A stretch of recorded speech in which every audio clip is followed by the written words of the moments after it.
Hey everybody, Ryan Dorn here from Brainswell Media and 360 Ad Sales. Welcome to another informative Schwecky Booster webinar. Thanks for being here. Today we're going to talk about great SEO and what I believe Google wants. Obviously, I don't work for Google. That'd be a cool job to have. I've seen some funny movies about it. But I do have an opportunity to work with publishers, large and small, and really work them through their SEO plans for success. So I've had the opportunity to work with, almost 3,000 websites in my career. And the things I'm going to share with you today, I know work really well and will definitely not tilt the Google pinball machine of success. Now, what do I mean by that? Some of you on this webinar today are actually old enough to remember playing pinball machines. And when you rock those pinball machines, it actually alerts a tilt meter and you're going to lose your turn. And that's not what we want. Google is not a criminal organization. Google is there to help you be successful in your business. And I truly believe that Google wants you to be a success. But I can tell you one thing that I really believe deep down in my heart, and that is this. When you stop trying to beat Google to get ranking and results, that's when you're going to start seeing great ranking and results. What do I mean by that? All too often, we focus on beating the Google bot rather than feeding the Google bot. I have heard time and time again from people like Matt Cutts and others within the Google enterprise, the Google industry, that if you create a great website and you do it in an ethical way and you have your reader's best interest in mind, then you're going to see some really great Google SEO success. So why does Google make all these changes? Well, because they want to have the best results possible. They want to fight spammers. They want to give you the best from what they scan. Are all these changes? Are the changes good? I think the changes are good. Google makes 300 to 3,000 changes a year. Who knows how many? I think every change they make is an effort to make the rankings better within their search engine. Matt Cutts has said many times, build a great website, and that's where rankings come from, and I believe it. Remember something, Google and the search results are based upon the Google bot. Now, I would tell you this, I think the Google bot does make some bad assumptions, but I can't blame the Google bot because it's a robot. What you feed it is critical as a media company. Understand it's a lot of ones and zeros, and so if we feed the Google bot correctly and we guide the Google bot correctly, that's when we start seeing some really great results. All right, today we're going to talk about 10 things of what I believe, and this is my opinion, of what I believe Google and the Google bot really like. Number one, they love keyword-rich articles. Number two, they love articles that are very specific. Number three, they love videos and photos that back up your great articles. Number four, they like it when people link to you. Number five, they love it when people share when people share about you on Twitter and Facebook and Google+. Number six, the Googlebot loves it when you tell him where to look, okay? Number seven, they love it when your articles are obvious and are keyword dense. Within reason, we'll talk about that. They love it when you use proper HTML tagging to accentuate the article, block quotes, bold, things like that. They love it. The Googlebot loves it when your titles and your headlines make sense. Because remember, it's a robot, so it doesn't do jokes or clever or pith, okay? And then last but not least, I love to use bold. Now, I don't go crazy with bold, but I love to use bold to accentuate what's important within that article. Let's go through these 10 things in some more detail. Number one, keyword-rich articles. What does that mean? As an example, here's a headline, Kids Unite Around Great Treat. And the body of the story might be, Kids Love Cookies. Do you know one that does not? Each day, hundreds of kids match this age-old treat with milk. So there's the headline, and then there's the body of the story. Obviously, this is just a sample. So what is this article about? So in a learning environment here, pretend that you're a robot. What is this article about? It's about kids what? Eating cookies. The interesting thing is, when you look at this article, the headline doesn't mention cookies, and the body of the email mentions cookies only one time. So if you're a robot and you're reading this headline, this story could be about kids. It could be about unity. It could be around treats. If you read the body of the story, it could be about kids, love, cookies. It could be about milk. It could be about treats. So even though this is stylistically written well, meaning that a journalist might look at this and say, oh, wow, that's written very well and it's compelling. The interesting thing is, quite honestly, I don't believe that Google and the Google bot would actually know how to classify this. So a better way to look at it might be something like this. Maybe you write the headline to say, kids unite around cookies, since it's an article about kids and cookies. The body of this story might be something like, kids love cookies. Do you know one that does not? Each day, hundreds of kids eat milk and cookies.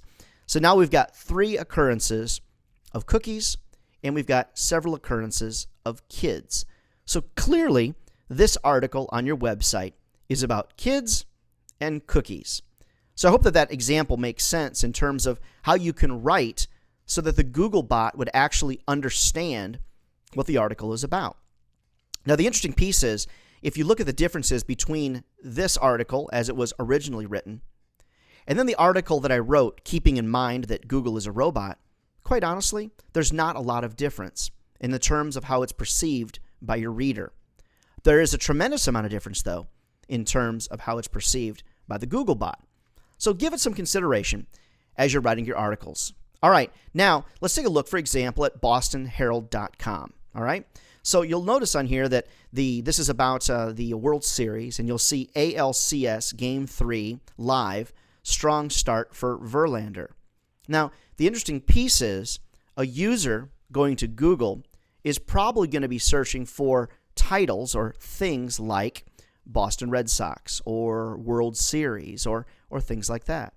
So if we actually look at the body of the article here that's in front of you, you'll notice that World Series isn't mentioned, and quite honestly, the Boston Red Sox are actually not mentioned. The Detroit Tigers are actually not mentioned. And so the interesting piece of that is when we actually go and we look at Google as an example and actually type in what an average person would type in, which might be Red Sox score as an example, you're going to notice that the Boston Herald does not actually pop up in any of the top rankings on the Google search. Let's go back to the story. So what we assume that people are going to search for might be Red Sox as an example.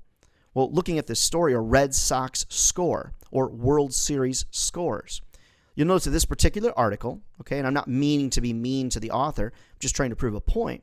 If you look at this article, you'll notice that Red Sox and score are only mentioned one time in this article. Now keep in mind, guys, there's a lot of exceptions to every single rule. But the Boston Herald, when we actually go and we look at the Google results, we actually searched for Red Sox score. If you go and look through here, they're not even seen in the first top 10 listings on Google. So what that tells us is this, that we are on the correct path in trying to advise you that keyword density is important.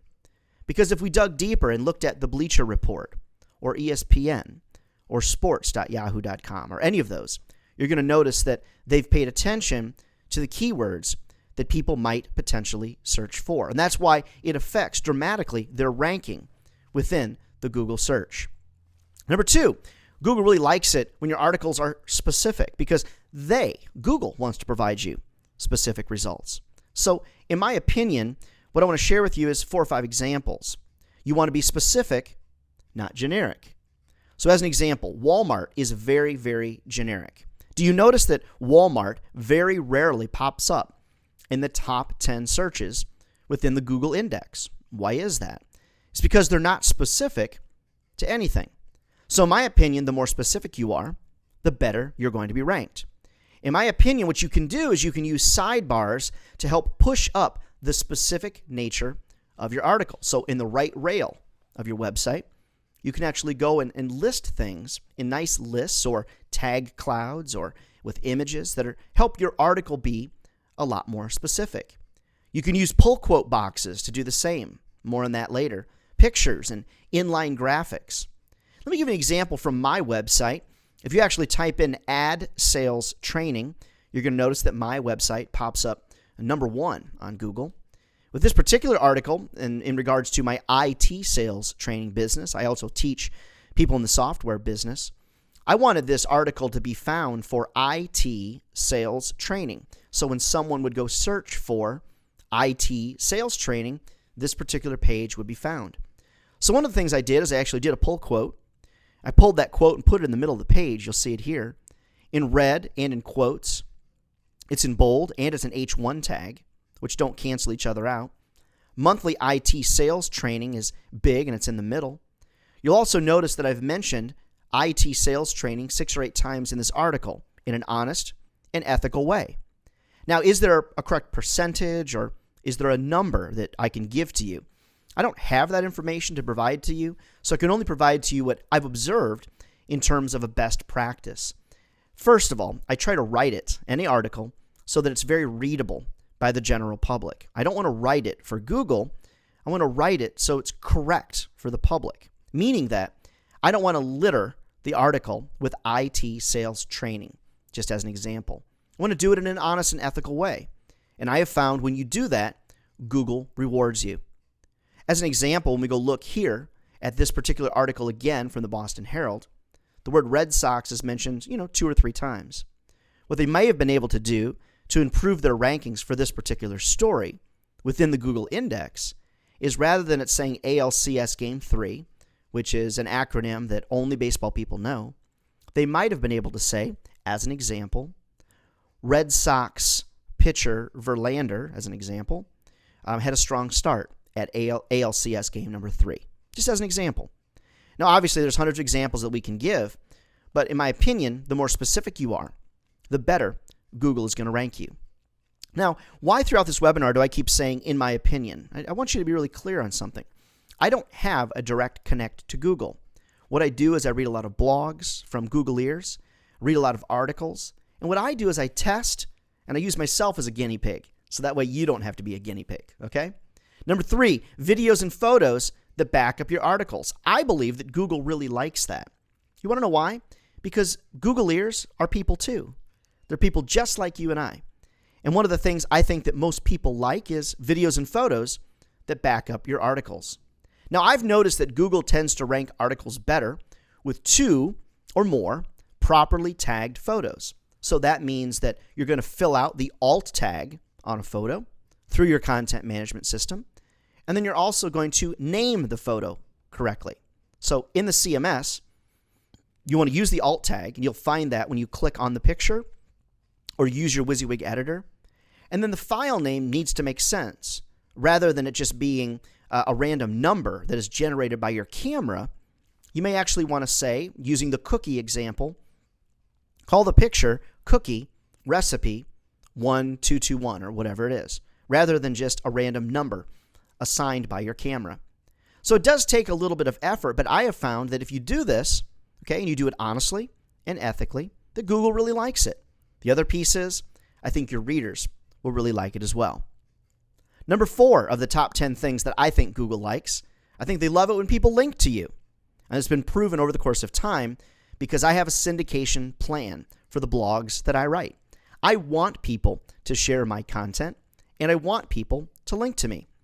So those of you that are media companies watching this video today, I think it's important for you to understand that you need to live outside of your silo. I think it's important for all of us to understand that we can use RSS, which stands for really simple syndication.